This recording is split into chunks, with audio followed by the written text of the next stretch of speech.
पडलेली आहे।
एवढा कसा स्ट्राईक रेट असतो? भारतीय जनता पक्षाने जर 288 उमेदवार उभे केले असते तर 256 उमेदवार विजयी झाले असते, असा कोणी इतिहास आहे का? आणि असं इतक्या मोठ्या स्टेटमध्ये त्याच्यामध्ये विरोध आहे, हे सगळं थोडं काळजीचं आहे. परंतु आता इतकं संख्याबळ आहे, तर संख्याबळ आता त्याला त्रासदायक व्हायला लागलं असं दिसतंय. कुठेतरी एकनाथ शिंदे 4 दिवस झाले आजारी खरं त्यांच्या एकनाथ शिंदे मुख्यमंत्री आजप्रमाणे त्यांच्या नेतृत्वाखाली निवडणुका झाल्या, आता माहित नाही त्यांचा किती सन्मान राहील.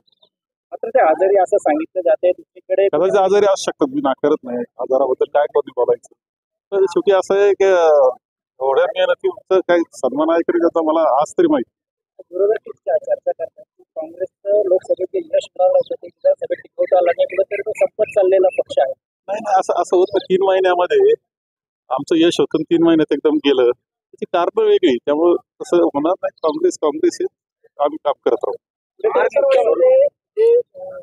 मतदान घेणार असं आहे का, त्या वाढीमध्ये जे होतं आहे हे निवडणूक आयोगानं आणि सरकारनं समजून घेतलं पाहिजे का हा असंतोष का आहे. जर समजून घेतलं तर ठीक, नाही तर महाराष्ट्रामध्ये पेटत जाणारं आंदोलन दिसतंय मला काही काळात. मात्र आज मतदानच घेऊन दिलं गेलं नाही, दडपशाही केली. हा दडपशाहीनं तुम्ही दाबता, किती काळ दाबाल लोकांना? शेवटी लोकांच्या मनातली शंका कशी काढून टाकता येईल याचं काढायचं सोडून तुम्ही लाठीचा वापर करायला लागले. राजस्थान असेल किंवा मध्य प्रदेश, त्या ठिकाणी अनेक नावं मुख्यमंत्री पदाच्या शर्यतीत 1 नंबरला होती. अचानक नवीन नावं समोर आली. महाराष्ट्रात सुद्धा असं काही घडेल असं वाटतंय? तुम्ही अनेक वर्ष राजकारणात आहात. भारतीय जनता पक्ष आहे, त्यामुळे मी काही सांगू शकत नाही, त्यांचंच त्यांना सांगता येईल.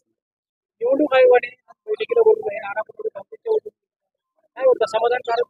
मला माहित नाही काय झालं, मी कार्यक्रमातच होतो, माहिती घेईल आज संध्याकाळी.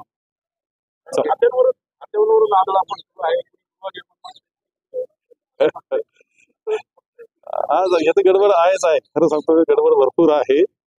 ठीक आहे, आता म्हणजे संख्या इतकी झालेली की त्यांना सुद्धा ती आवडता येईल. आता शिंदेचं बार्गेनिंग पॉवर कमी करायचं म्हणून अजित पवारांना शिंदे आता शिंदेच्या नेतृत्वाखाली झालेला आहे, त्याचा किती सन्मान राहील हे मला आज काय सांगता येईल.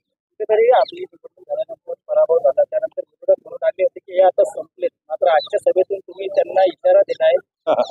पुढची तेव्हा भूमिका? आमचं फाउंडेशन फार पक्क आहे. थोडे हल्ला असेल एखादा काम म्हणून फाउंडेशन काही पक्कच आहे. थोडंफार असतील तर दुसऱ्या करू आणि कारण मीमांसा करावी लागेल. असं आहे की पोस्टलचा आणि याचा एक संबंध असतो. पोस्टल मतदार सुरू झालं. तुम्ही काय ऐकलं आजचं भाषण ऐकलं ना? आता आणखी काय पाहिजे तुम्हाला? अजित पवारांच्या दिल्ली वाऱ्या वाढलेल्या आहेत. दरवर्षी दिल्लीला जात आहे. काय वाटतं एकंदरीत? नाही, आता खरं आहे की आता हे संख्याबळ इतकं झालं का ते आवरे ना त्यांना. त्यांचे आता हे नवीन आलेले आमदार त्यांना आवरत नाहीत. आता गोंधळाचं वातावरण त्यांच्यामध्ये प्रचंड निर्माण झालेलं आहे. ही वस्तुस्थिती आहे.